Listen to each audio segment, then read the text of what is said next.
everybody, Leo Spizzirri here for AskLeoPizza.com. This was my good friend, Master Pizzaiolo Mario Vollera, and today I'm at the VPN America headquarters in Inglewood, California. And today what Master Mario is going to be doing with us is preparing a dough by hand, Neapolitan dough, using his Madia. Those of you who have seen some of my videos have seen me making dough in my Madia, very old Madia, and today we're going to watch Master Mario do it in his. So Mario, why don't you show us a couple of things of what you're going to be doing here today? Sure, we got this nice Madia over here, pine wood. We got some, we're gonna use Caputo today for the flour. Even though we make flour with, we make the dough with about 5 different flour. Today we're gonna choose, we choose to make with Caputo. We have just some salt, about 8 ounces. This is sea salt? Sea salt, of course. Yes. Fresh yeast and water. That's very good. Very simple. So first part, we are gonna do all the water in the market. So we're putting our water first. Yes. Salt.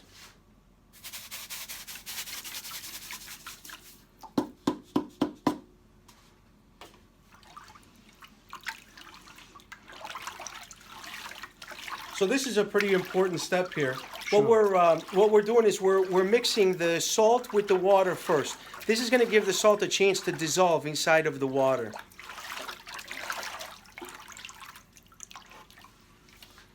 All right. At this point, we add in 10% of the flour, the amount of flour that we're using, which is 22 pounds. So we're roughly gonna add about 3 to 4 spoons of flour to the water for 2 reasons. First reason is because we know we don't add the flour, salt and yeast at the same time. And second is because we create a little fermentation really to autolysis. So there's a couple important things here that Mario's talking about. The first one is that he's creating through an autolysis process, which basically is allowing some of the water to hydrate the flour, and it gives the dough a head start. So really what in essence he's doing here is creating almost like a batter. And this batter that he's creating now is water, that little bit of salt, and then this is going to keep the yeast from the salt from killing the yeast. So one of the important things to remember when you're dealing with any kind of yeast, salt does kill yeast. There's some properties involved. Number one, there's some dehydration that happens to the yeast with the salt, so it causes the salt to the yeast to die off. So we don't want that to happen. So what he's actually doing is he's suspending the salt inside of this batter that he's making, and then once he has it all ready and this that 10% of flour has been incorporated, he'll actually go ahead and he'll actually start mixing the dough. So Mario, what happens now? Like you could see some of these little balls that are created. You're going to continue to mix this until we're going to continue to mix this. They're gone? No, it's not that important. It's not really that important. So we're going to break them off after we're going to add the rest of the flour. So we're not that concerned. At this point, we are ready to add the rest of the yeast. So we got our yeast going.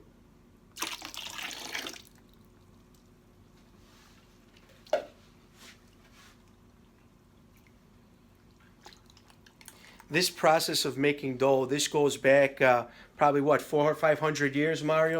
About that, but maybe, I would say that recorded for at least 300 years for sure. So, you know, again, this is before that there was machinery to actually do the mixing, and all the dough was mixed by hand. You can remember, this is actually a dying art. There's not a lot of people who do this method anymore, but the result of this process is a dough that's worked less, let's say, by a piece of machinery. So you have a dough that, again, is not overworked, and you can tell the difference in the final product once it's all mixed up. Yeah, because the way they absorb the water is different from the handmade dough, what we're doing now, and machinery. Definitely the flour absorb water in a different ratio. because there's only so much I can do with my arms, right? That's right. So You can see it's a little slower process, but it definitely is in steps. So he's incorporating a little bit of the flour at a time, and he's building a base here. And Mario, are you gonna put the flour all in now, or are you gonna let this sit for a little bit and then add flour? I'm gonna let it sit for a little bit, and then we're gonna add some more flour later. So again, this auto-lease process that he's using is he's allowing the water to slowly hydrate the flour. And then those of you who have studied anything about dough, you'll know that the starches that are naturally inside the flour, they absorb that water, and they come almost like they almost like a balloon, you know, filling up with water. And again, it holds that water better. So in a formula that you would necessarily not have a lot of water, you're going to have a ton of water in, for example, a high hydration dough. This will allow you to add more water without the dough becoming too sticky or overworked.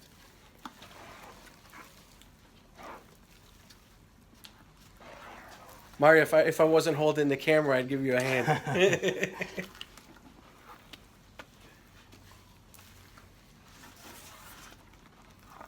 Okay, at this point, you can add some more flour.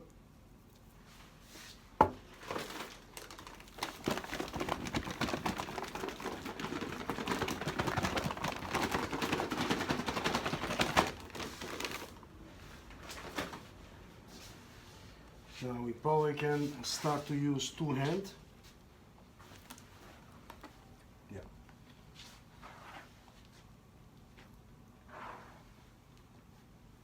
I don't know if you've also noticed that we're also inside a climate-controlled dough proofing room. They've actually created a room specifically for making their doughs. Mario, can you talk about that a little bit? Absolutely.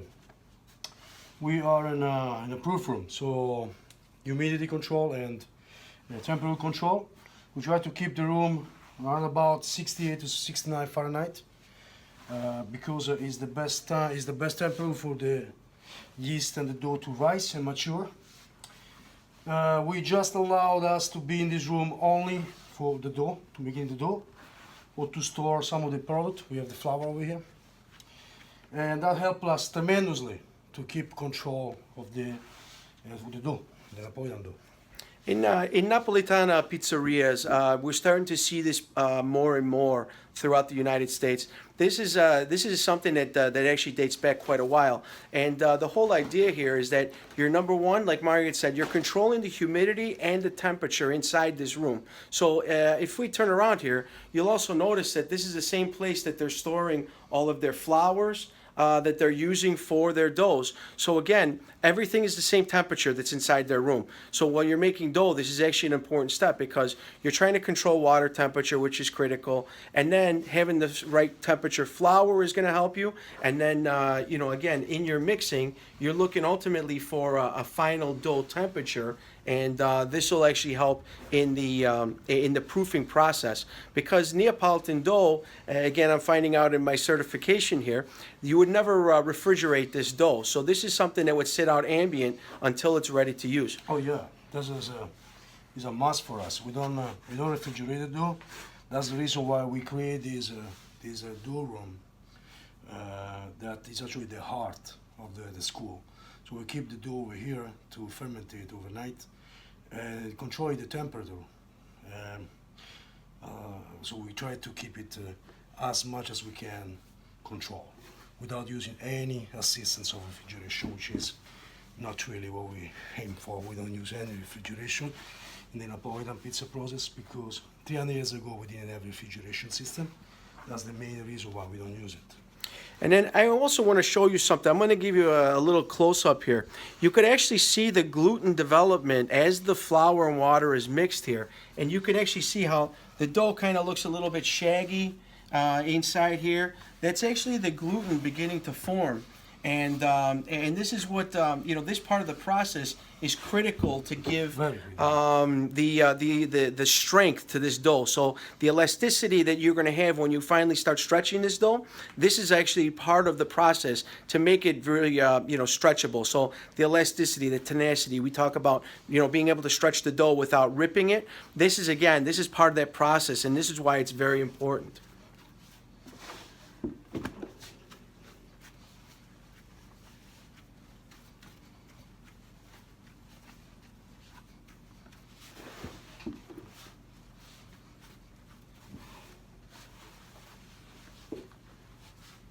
And I don't know, again, for people who haven't made dough by hand before, he just mixed over 20 pounds of flour into this water, and this is a lot of dough to make in one shot by hand. So I know if you haven't noticed yet, Mario's in very good shape because he hasn't started sweating yet. Not yet. I will. But I'll tell you what, he's starting to huff and puff a little bit. Oh yeah, for sure. So this dough is actually coming along really good, and he's going to continue mixing this. Mario, how long do you think the total mix time would be? About 40 minutes by hand. So he's going to mix this consistently for 40 minutes to allow it to mix properly and to make sure that the dough is consistent. You want to get all that flour out of there. So when he's all done, again, you're going to see this box will be fairly clean. And as you can see, he keeps flipping the dough up on top of itself. In baking or artisan bread making, they call this part they call it booking if the dough was finished. And again, this is part of strengthening the dough. So you're kind of you're letting that gluten work on top of itself, and those folds one on top of itself. Every time you fold it, makes it a little bit stronger.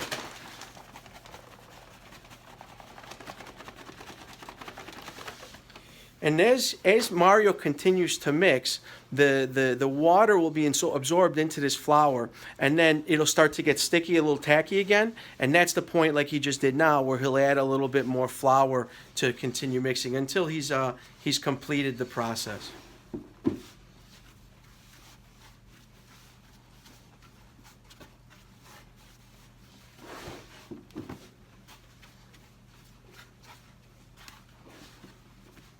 Well, we are about to move to the table.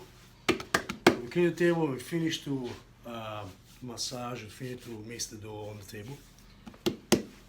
And then you'll also notice that all the tables here at the VPN headquarters in Inglewood, California, it seems like they have Carrara marble from Italy everywhere. And those of you who haven't worked on Carrara marble, it's probably one of the sexiest stones you'll ever work on. It's so smooth to the touch, and it's a lot different than granite. So the job done so far in the mattia is 50% of the job. We're gonna finish to mix the dough on the table over here, just because we have more space and we can work better.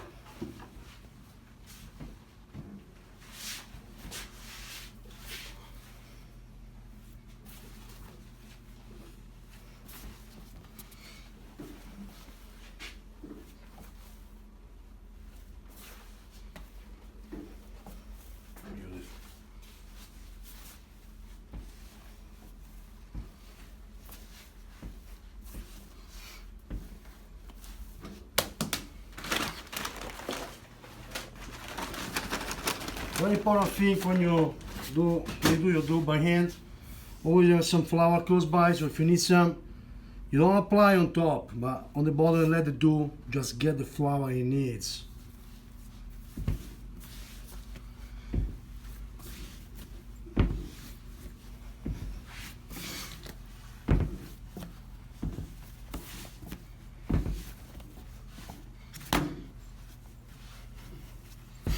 So as Leo said before, we need to create a bit of gluten net. So what we can do, when we stretch, we can also a little bit always stretch in this way. You see? So we create the extra net gluten that we need.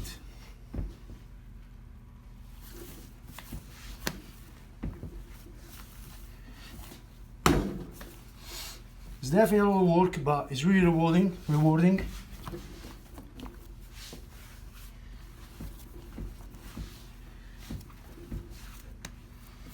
At this point, we start with the feast again.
So Mario, we've been mixing this on the table now for probably about 4 minutes. Yeah. Can I show close how this dough looks? Absolutely.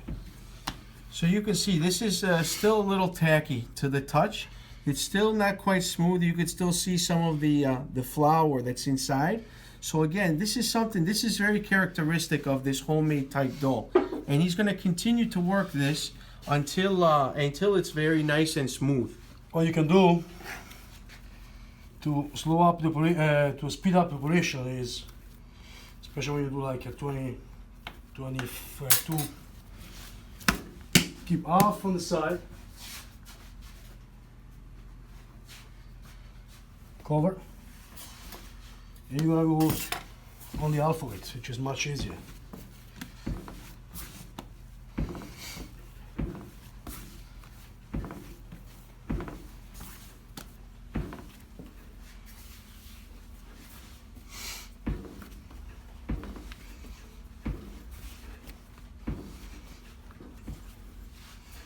Alternate feast with caress. So be nice, gentle, but firm at the same time with the dough. Alternate. Feast and then massage. And a lot of people who have ever seen the Italian mixers that are they're actually called a braccio, no? Sì. And they actually mimic that process what Mario was just showing, where they work like two hands working just like Mario is working right now. Flottante. That's right. And what that's doing, it does mimic the process of making this dough by hand. And by working in a slower manner like this, you're not incorporating a lot of friction or heat into the dough. So again, the dough remains nice and cool.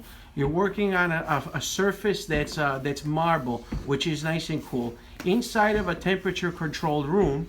And again, ultimately, this dough is going to be perfect when this is all completed.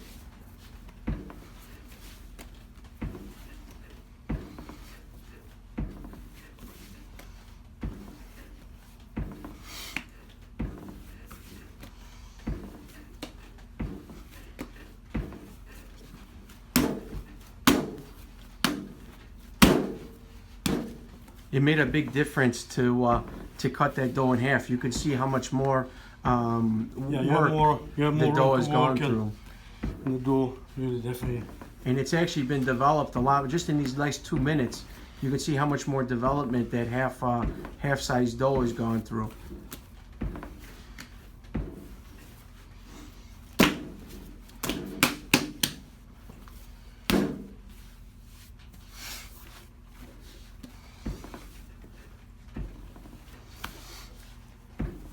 And as Mario mentioned also, the part of adding the flour here, you're never going to add the flour to the top of this dough, because if it was in a process like he's mixing right now, where he's folding the dough on top of itself, really all you'd be doing is folding the flour in between the layers of dough. By placing the flour on the table and then working the dough from the top in down, you're actually working the flour into the dough more consistently. And as the dough absorbs that flour, it becomes it'll pull on its own what it needs. So it'll let you know when you need more. See the difference? Just a couple minutes work. This has only been 2 more minutes since we divided it, and this is, you can see how much difference. You can actually touch this, and it's not as sticky as the other one. The other one is still a shaggy. It's still very shaggy, and you can still see a lot of the bits of flour.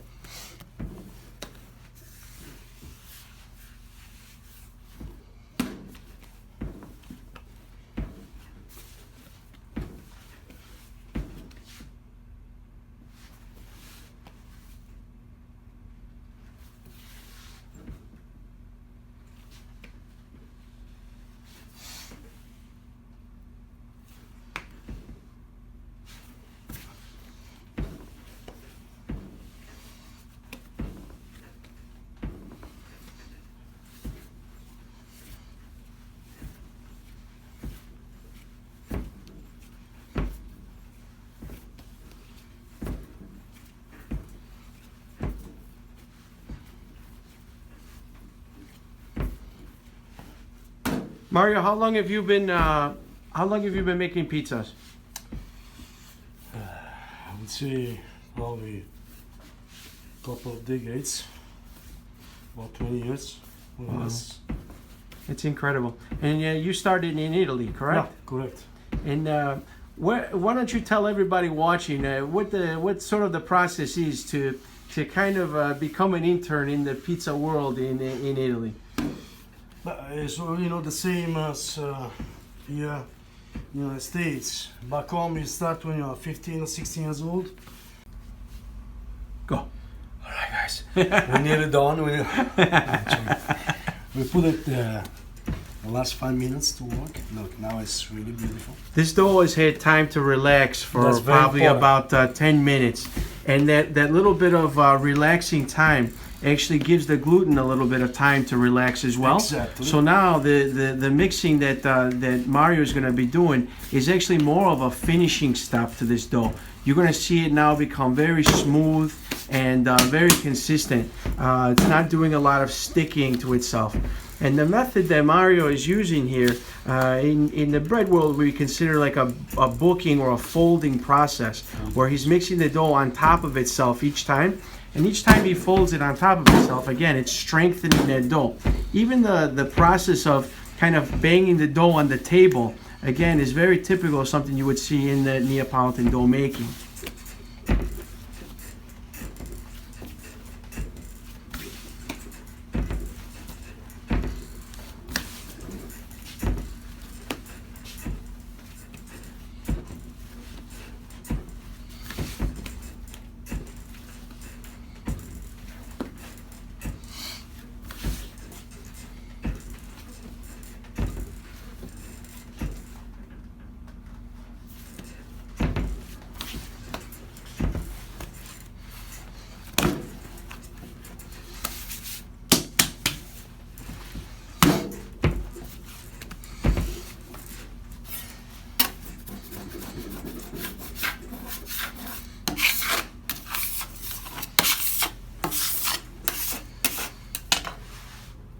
The dough is very smooth, very well mixed. Everything is incorporated.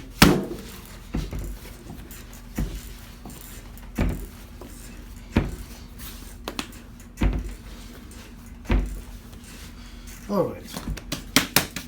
I think we're there now. Pretty much. So what's the next part of this process? Simple. You're gonna put the dough to sleep overnight. Wow, look at that. Look at this. That's fantastic. It's beautiful already, yeah?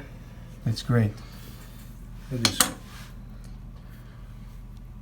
and you can actually see the little pockets of air that have started to form as part of the fermentation of this dough. As even though there's not very much yeast inside of this dough, because of the process that was used and the work that Mario put into making it, that's what gives you a lot of these characteristic bubbles inside. That's how you can tell the dough was mixed very properly.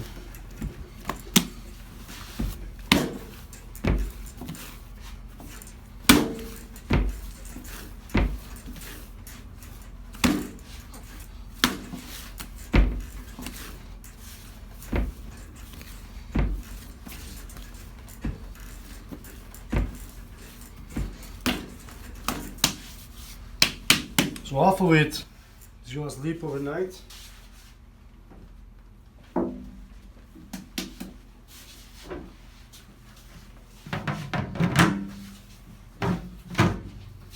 Got the airtight camera.